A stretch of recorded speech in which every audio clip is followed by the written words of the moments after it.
So today I'm joined with Chris Panteli from Linkifi. Hey James, thank you. Thanks for having me. Good stuff, mate. Good stuff. So I'm going to start grilling you now with who you are and what you do and your bit of background. So for anyone that doesn't know, who is Chris Panteli? He's a male model. Yeah, Chris Panteli. I'm from the UK, and I'm co-founder of Linkifi. So we digital PR agency specializing in expert quote links and PR campaigns. So let's dive straight into it then. Expert quote links. Can you briefly explain for anyone that doesn't know what expert quote links is and has it got SEO value? Yeah, so expert quote link building is inbound requests from journalists looking to source experts that they can quote in their article. It's not a link building opportunity per se from the journalist perspective, but as SEOs, we notice that oftentimes the journalists, when they quote an expert, they will link back to the expert's website or the website that the expert is representing. And therefore it is a wonderful opportunity to win links from some of the world's biggest publications. So obviously it's a great time to be doing a podcast with yourself because recently Haro, Help a Reporter Out, has now upgraded to Connectively. So can you explain a little bit about anyone that knows about Haro, why the change? Is it better, the dashboard now? Is it making it harder for people who are trying to do expert quote link building? Has it made it better for Linkifi? Like why have they upgraded, and is it good or is it bad for you as a company? Yeah, so it used to be 3 emails a day. Anyone that knows the old system or remembers it, I mean, it's been around for nearly 15 years now. So it was 3 emails a day from multiple journalists sourcing experts. Everybody got very used to that. Obviously, 15 years is a long time to be doing something the same way. And as the introduction of AI sort of became quite prevalent, maybe 20 odd months ago, let's say, that's when the journalists were getting bombarded with like AI spam. And although I think there was some sort of inbuilt blocking systems with the old system, it wasn't enough, I think, for the journalists to not be getting annoyed by this like mass onset of AI spam from people trying to get backlinks. Obviously, as you know, anything in SEO which is a good thing gets taken over by SEOs quickly becomes like a bad thing. So also it was free. It had been free for 15 years. Peter Shankman, the original founder of it, started it as a free way to connect journalists with expert sources. And the new system is now pay to play. So you got to pay. If you want to play, you got to pay. And it's not prohibitively expensive, but there is a cost. You get 5 free links, 5 free pitches. So potentially 5 free links per month. And then on top of that, any additional pitches you want to do, there's a cost to it. I think it's like $1 a pitch, or maybe less if you scale up the amount of pitches that you buy. Is it better? It's different, and it takes some getting used to.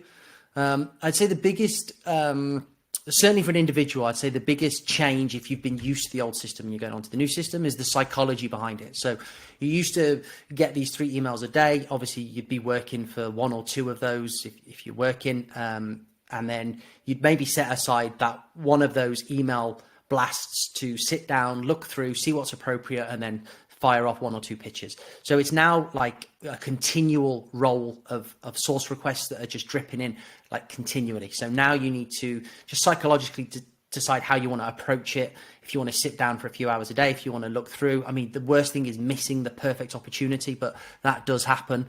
And then us as an agency, we find it better. Our results have gone up simply because the barrier to entry, albeit small, is definitely there. It's sort of, there were some systems that you could buy into where it would just do all the pitching for you with AI. Not recommended, although because you could pay very cheaply and they would send so many, you would eventually win some links.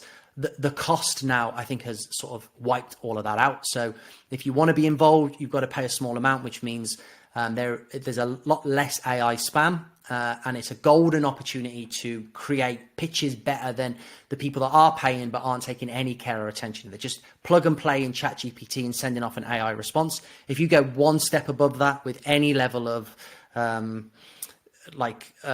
looking at what you're actually doing, checking that it doesn't look like AI, and doing some research, just one notch above can set you apart from 90% of what's being sent in.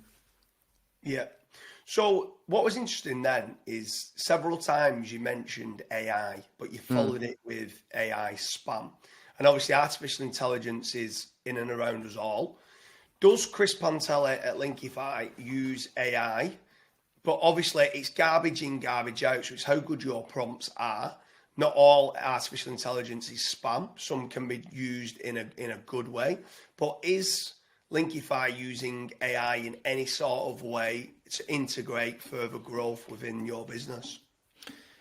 I think you'd be mad not to be using AI like in this day and age. It is fantastic, but again, like you said, garbage in, garbage out. So it's how you use it. I spoke at Dubai SEO conference last year, towards the end of last year, and I spoke about how you can use it and what it is that journalists are looking for and what it is that they're not looking for. So basically, you should be using AI. We do, but it's how you use it. And for us, the best thing that you can do is have an individuality to the voice and to the use of the English language that you're using in order to create your pitch. So really, really frequently, the journalist is looking to quote an expert with just an ever so slightly unique or interesting way that what they already know is being said in a different voice. So, for example, it could be a fitness expert, a fitness journalist that's writing an article about the best way to get motivated to go for a run, and they just want you to come up with something interesting, but is quotable. So some linguistic flurry to the lines that you're using, but also an original voice, and also unique enough that it isn't the same answer that ChatGPT would spit out if you've just, in a vanilla fashion, put that question into ChatGPT, hit return, and been given a response. So it can massively improve your workflow and your speed. It can be used as a research tool. It's really good at analyzing data. If you're taking data from multiple sets as well, you can use the data analyst tool in ChatGPT to like cross-analyze multiple documents and then get like a summary. So if you're actually trying to produce a quality pitch, you want to utilize as much research and data as possible. And AI is the best way to handle large amounts of data, analyze them, and get fast output that you can actually understand in a meaningful way. Then the other side of it is the pitches that you actually send to the journalists. So I think AI is going to have this almost unspoken agreement between all those that use it. Everybody knows that everybody's using it, but what we don't want to do is just be using it and it obviously be AI.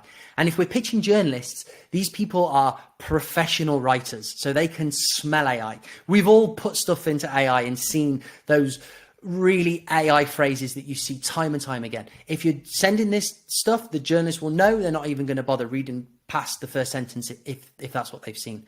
And also the journalists have to protect their reputations as well. So the two major issues with AI: one, the journalist or the writer may have been dictated to by the publication which they're writing for, that they do not want the use of AI, which means that the journalists and the publications likely will be using AI checking tools. So we need to pass those tools, which isn't difficult. And you can use AI to generate responses in order to rewrite stuff that you've written to pass AI.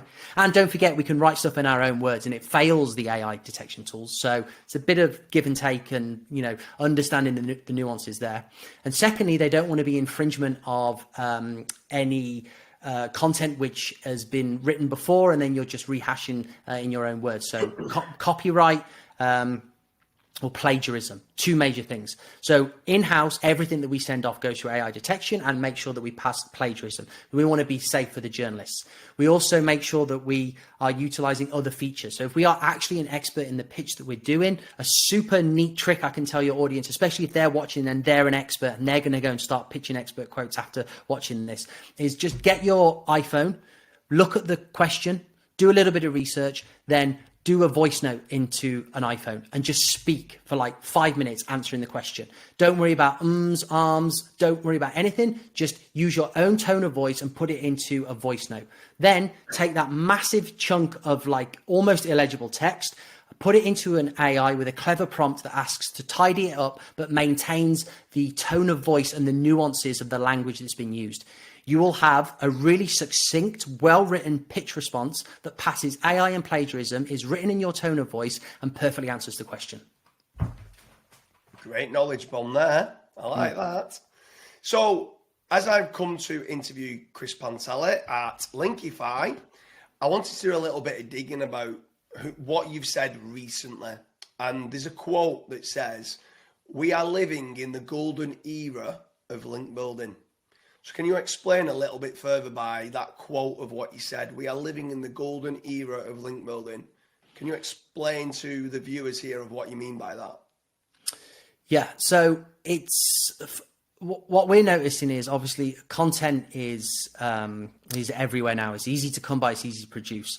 So the distinguishing features for content is twofold. It's the quality and where it's coming from. So I do believe that news publications and journalistic content will be around and survive the AI mass production of content. And journalists have, since time immemorial and for the foreseeable future, will want to enhance their articles, the credibility by quoting experts from the expert quote side, and then from the digital PR side, they want to feature experts and feature real people talking about the stories that matter to their audience. Which means this is a great time for us to be those people. So that takes some work in order to set yourself up, set your profile up, make sure that you have a wide visibility across the web. But it's a great time for us to be that person and get featured in these publications, develop our own brands, develop the brands of our business, and also controlling the narrative of the AI as well. So the AI tools that are scraping hundreds and thousands and billions of data points, the more that we're getting our name and our business and our brand message and our brand narrative out there into the ether, onto these trusted sources, the more that we're going to control what AI is going to say about us and our business. So Linkifi obviously does reactive PR campaigns, it does expert quote link building. If anyone wants to know a little bit about the difference between reactive PR and expert quote link building, check the link in the description. Me and Chris actually speak about the difference between the two strategies of what people can do for link building. But I'm now going to talk about, like, obviously you must be happy with the latest Google leak, because obviously in that Google leak, it talks about tier 1 publications and getting links on fresh pages, which kind of screams and shouts you want to be getting your name and ideally getting links on fresh pages in Google News, in tier 1 publications. It screams and shouts digital PR, right? And the SEO community now seems to be the buzzword. Have you found business to be growing, obviously because of the Google leak? What's your thoughts about the Google leak and specifically the tier 1 publications and fresh pages? It hasn't really changed. This is a narrative that we were pushing before the leak. We interviewed Barry Schwartz on our podcast a while ago, and we asked him his views on this. And obviously, a lot of the leak was, although it was confirmed by Google, there was no sort of definitive clarification that everything within that API documentation was either historically or currently being used by Google. However, for a lot of SEOs, we sort of looked through it, and the stuff that we saw, it did sort of validate a lot of our pre-existing opinions. So we know that there is a lot of safety in building links on tier 1 news publications, simply for the fact that they receive so much organic traffic from Google anyway. And obviously a large amounts of organic traffic is a big signal that Google trusts that site. Google will not send a website, hundreds of thousands of millions of organic monthly visitors if it doesn't trust the site. So if we were to build a link, if we were able to win a link from one of these sites, we can feel relatively confident that, in 6 months or 12 months time, when Google changes its mind again on a number of factors, that this probably won't be something that's going to ding you, like maybe if you built a bunch of PBN links or niche edits. Not that they are bad strategies, because they're most definitely not. But as a white hat PR agency, the narrative that we were pushing is tier 1 publications, fresh pages. So it hasn't really changed in that sense, but the Google leak docs did sort of, in a sense, validate that for us. And yeah, it does seem to be a buzzword. But I think the value is it just goes beyond the SEO, the like algorithmic SEO value. So you have all the other elements to it as well. I mean, PR is an industry far older than the internet itself. So we want to be building brands. We want to be building multiple touch points with customers. If you're an e-com site, if you're a SaaS business, if you're an affiliate site, whatever it is that you are, you want to be building brand. You want to be building multiple touch points across the web. And you want to be controlling the new wave of what's going to be talking about us, which is the AI algorithms. So I think it's an exciting time to be a part of it. It also grows and develops your EAT, which we know, although not an algorithmic ranking factor, at some point a search quality rater, a human from Google, is likely going to come and click and look at your website and wants to know really quickly whether or not it can trust your website. And if it can see that you've been featured in websites that it's heard of, then it's another tick in the box to get you to pass that and have longevity for your business. Yeah. So with regards to digital PR, now you've sold it upon the viewers. Everyone's all in. I want to do digital PR, right? But for some reason, they don't want to use Chris Panteli. They think that you look like one of my business partners, Scott Calland, and they don't want to use Linkifi, right?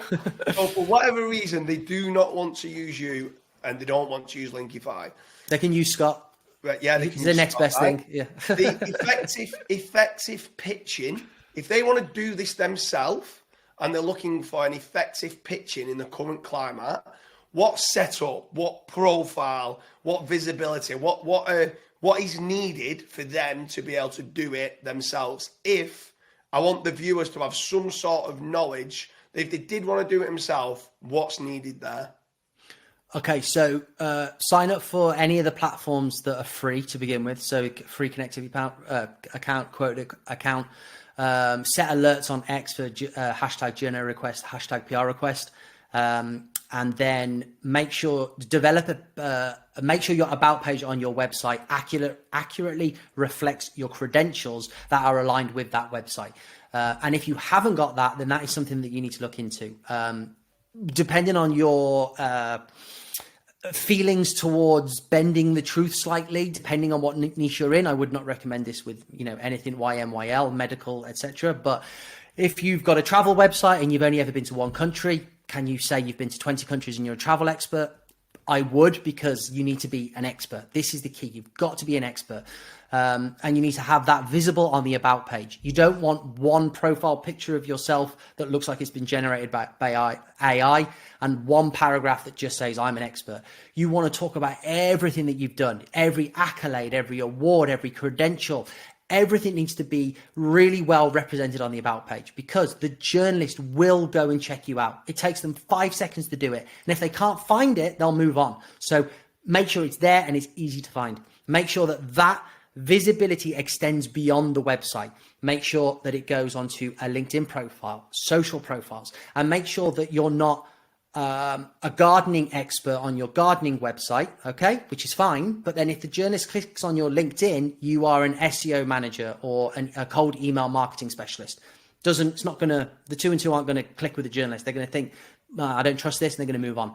So for the duration of whichever campaign that you're running, make sure that all of that expertise and visibility tracks through across all those platforms.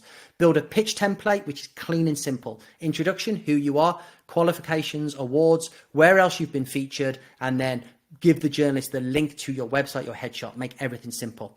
Then scour the opportunities and make sure you're going for opportunities that make sense, and make sure you're reading the requirements. the journalist will always give requirements. Okay. If they are looking for a gardening expert and you are a gardening expert and the requirements state that you must be a gardening expert, then go for it. You know, that's perfect. Also check the domain, make sure it's a good domain. And you've got a good chance of winning. If they're looking for a gardening expert that is a female and you are a man, don't answer that query because you're going to annoy the journalist and you haven't adhered to the requirements. And finally, if you're going to utilize AI, I would get an AI checking detection tool. There's a number of free ones. Just pick one. Don't try it across multiple because they're all different and they're all changing all the time. And make sure it passes any plagiarism checks as well. And lastly, probably the most important thing is make sure you have alerts set on your name and your business and domain name, because we win 40 to 60% of our client links come after the fact. So that's getting an unlinked mention where the journalist has picked our quote, included us in the article and not linked to us. So you need to be monitoring the alerts, find those unlinked mentions. If you've got a previous correspondence with the journalist, you can just go, oh, I just saw the article. It's great, but you didn't link to me, blah, blah, blah, blah, blah. Or if you didn't have a correspondent with the journalist and they just quoted you but didn't link, you need to try and track down the editor of the publication, sister publications, go above and beyond to try and get that link added. Sounds like a lot of hard work to me, that, Chris. Well, it's worth it though. Anyone who watches my channel will know that if I build an extension on my house, I get a bricklayer to come and build my wall. I get a roofer to come and do my roof. I go and get an electrician to do all my electrics. Like, for me, it's just, you know what you're doing for expert PR, digital PR, for reactive PR, for expert kind of comment PR. Like, for me, it's just better to outsource to people like Linkifi and listen to all that. Like, just do this and just do that. I'm like, no, there you are. How much is it? Go on. You can absolutely do it on your own. And my advice to your audience watching that, like, doesn't have budget, doesn't have time, too much time, is to a little hack is just to get one or two of the links that you know you can get. Find your competitors in your space, go to a few competitors' websites, see what logos they've got on the front page of their website. Chances are they're expert quote links, and chances are if they've got them, you can get them. Go and find them, those requests on those platforms, and just respond to those until you win those links. It's the easiest way to get started. So just a couple of things on that if people are looking to do it themselves, you mentioned, but it was quite quick as you was going through it, you mentioned one or two different tools. So obviously Haro now has changed to Connectively. Is that paid? Is it pay and play? Or can you get so many requests for free per month? And then I think you mentioned Quoted. I think there was something plugs, press plugs or something like that. Like, can you just list those of what they are? What if someone's doing it on a budget, what's their best way? I think on Twitter you mentioned PR request and journal request. Are they the hashtags as well? So if someone's looking to do it, like, what's the four things that you would do? Twitter and hashtag journal request, hashtag PR request, set alerts, because that's all free. Connectively, free account, 5 free pitches per month. Quoted, I think, is the same. It's definitely a free tier. Press plugs is paid. There's a site called Media Matchmaker, I believe, which does a decent trial, and that takes a lot of the tweet requests, pushes it out via their platform. It's like help a B2B writer as well. Is that good? Yeah, that's good. That's free, and that's more your sort of marketing, techie, technical writing sort of niches. So some e-com as well, business, finance. Really nice publications that source on there. Fewer requests, but some really nice publications. That one's completely free as well. Yeah. So let's dive into the last bits now with regards to digital PR as a whole.